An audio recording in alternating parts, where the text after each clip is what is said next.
Guys ल एकटा खाउँ न ल आइज आइज ल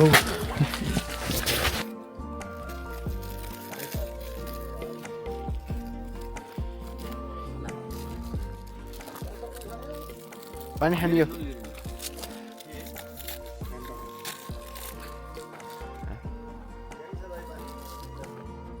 यो त भिडियो है केटा होइन ट्याक्क हाम्रो साथी अहिले माथि जाने केटाहरू निनीहरू होइन अनि तपाईँको कुरा त्यही भयो ट्याक्क यस्तो छ म चाहिँ यता छु है अहिले राम्रो बुझ्यो म है ल यो चाहिँ हाम्रो अविनाश दाइ मनोज यहाँ टोली छन् हेलो भनौँ न बाबु ओ बाबु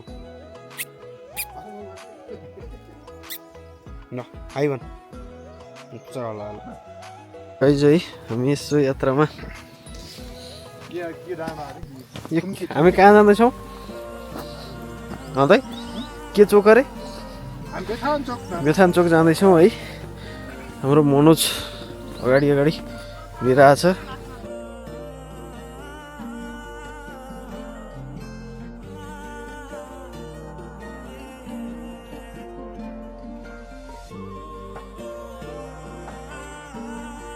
घोडा बाँधे भन्ने ठाउँमा आइपुगेछौँ यहाँ सल्लाह गाडी एकदम बहुत सल्लाहको गाडी छ गाइज होइन यति आनन्दको बाटो यस्तो जङ्गलमा आनन्दले यस्तो जङ्गलको यात्रामा छौँ हामी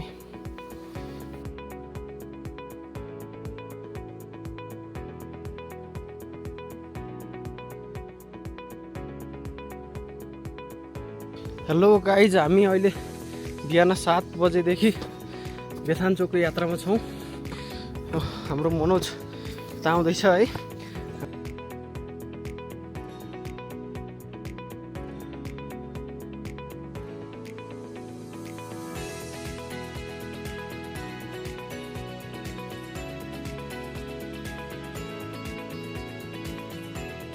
हामी बेथान चोक उकालोमा छौँ 2745 मिटरमा आइसकेका छौँ हामी एकदम यो अलि पिङ्क कलरको लाली गुराँस देख्न सक्नुहुन्छ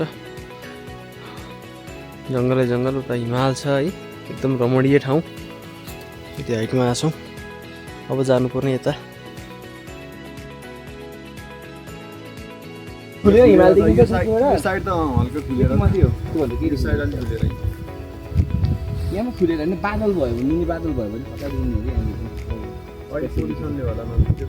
हामी बेथान चोकको मन्दिर गोरेरो बाटो जाँदैछौँ गरेर हिँड्नुपर्छ हामी 6 जना आथ्यौँ 4 जना पछाडि नै छौँ हामी 2 जना चाहिँ थोरै अगाडि आइपुगेका छौँ यात्रामै छौँ हामी यस्तो छ आज अलिकति ढिलो भएको कारणले गर्दा पनि माथि केही देखिन्न कि जस्तो छ यस्तो अन्धकार जस्तो जस्तो नि छ भित्रभित्र फेरि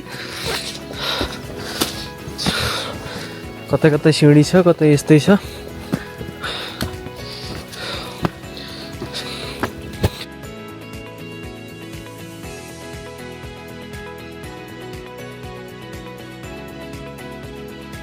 यात्रामा छौँ अझै हामी 200 किलोमिटर 200 मिटर हाइटमा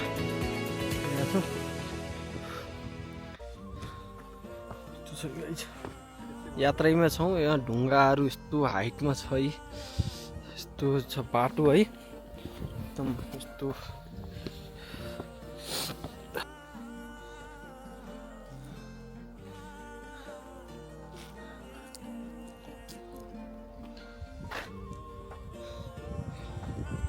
यो के अरे केटा बुद्ध के अरे बुद्ध पार्क हामी लगभग आइसकेका छौँ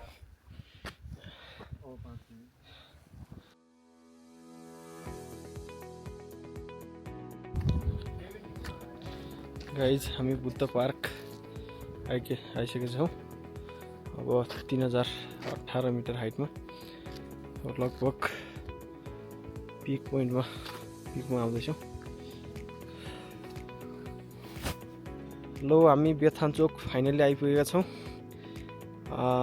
3100 मिटर हाइटमा छ है हाम्रो हेर्न सक्नुहुन्छ यसो यो चाहिँ गुफा हो रहेको छ। उता चाहिँ मन्दिर छ। अब हामी गइसकेका छैनौँ, अब जाँदैछौँ। अहिले सिनहरू हर्दै हिरो लगाइरहेको छ यता हेर्न सक्नुहुन्छ। मनोज र म हामी 6 जना आएको बाटोमै छोडिरहेछन्। हामी चाहिँ आइपुग्यौँ है। यो कुकुर हाम्रो साथी सँगसँगै आयो अनि साथ दिइरहेछ यसले।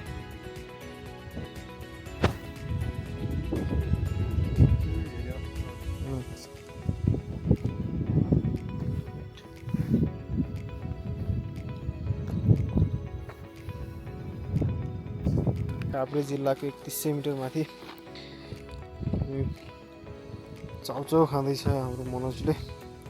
मान्छेहरू आइरहेछन् है। अनि क्रम जारी छ। साथीहरू लगभग अब आधा घन्टामा आइपुग्छन् कि भन्ने हाम्रो आकलन छ।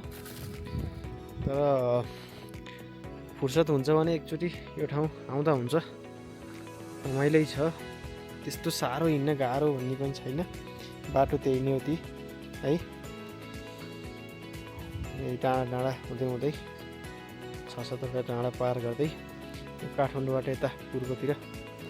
काठमाडौँबाट पूर्वबाट चाहिँ पश्चिमतिर हो। काठमाडौँबाट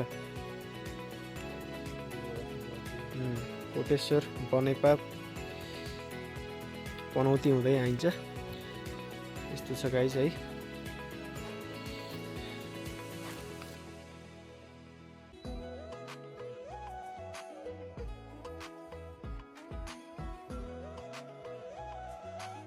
मनोज के छ प्रतिक्रिया के छ? एकदम दामी भ्यू दामी। कस्तो लागिरहेछ यात्रा? फोटोहरु पनि मस्त खिच्यो। ठीक छ नि? एकदम दामी।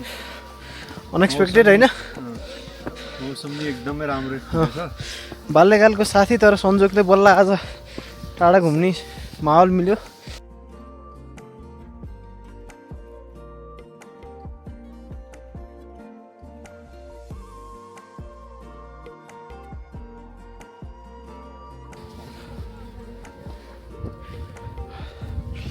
मन्दिर आइपुग्छ। यहाँको विशेषता भनेको घर मन्दिरमा ऐना रहेछ है केटा।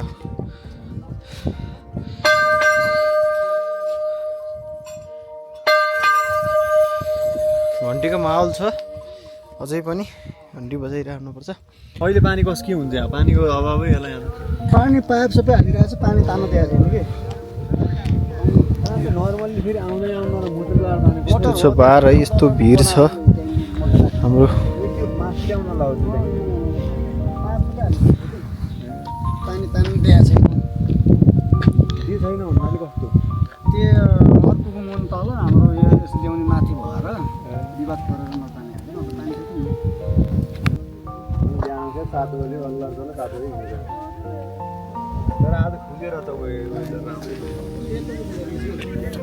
भाइ हामी आइपुग्दा त खुले थियो अनि बिस्तारै भयो।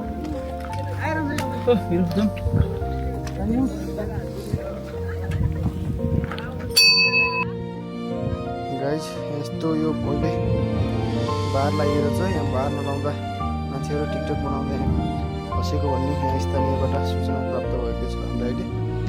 यस्तो भिड छ कि कुरै छोड्दैन।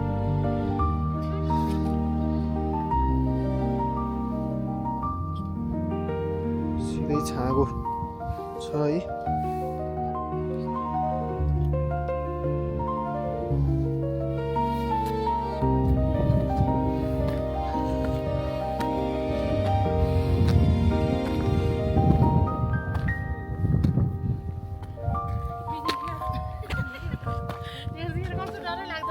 हो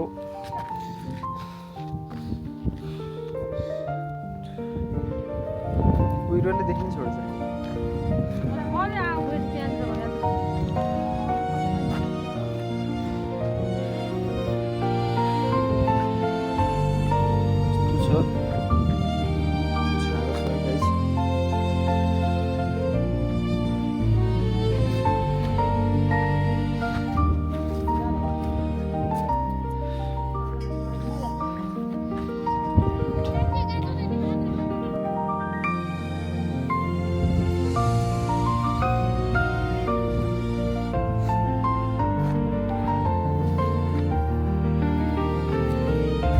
दिदीको पोज चाहिँ खतरा छ है।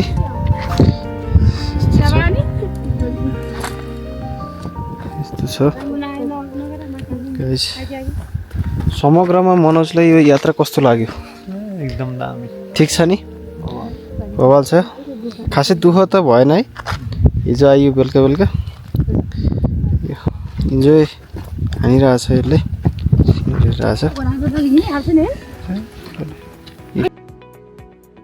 परमिस आइसक्नु भएको छ। सर आउँदैछन्, स्ट्रगल गरिरहेछन् दाइ उहाँ यहाँ त्यत्रो भाडा गर्दा नि हिँड्न सकेन, 4 घन्टा लाग्यो। आउँदैछन्। तल लिएर चाहिँ हिँड्न हुँदा भन्नु है कसै बस्छौँ भन्नु है, मलाई चाहिँ आउनु खचको पलाटी गरेर भन्नु। गोपाल होइन क्या, गोपाल भन्न। गोपाल भन्छ ओ यता हो, त्यसरी हजुर यता यता यता माथिबाट गोपाल भन्दै एकचोटि। गोपाल होइन क्या, गोपाल भन्दै। अब ठुलो ढुङ्गामा क्या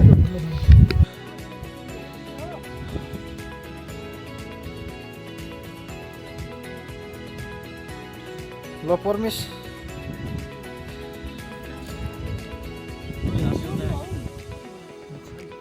अरू मनोज सर है हुनुहुन्छ, इन्जोय हानिराख्नु भएको छ।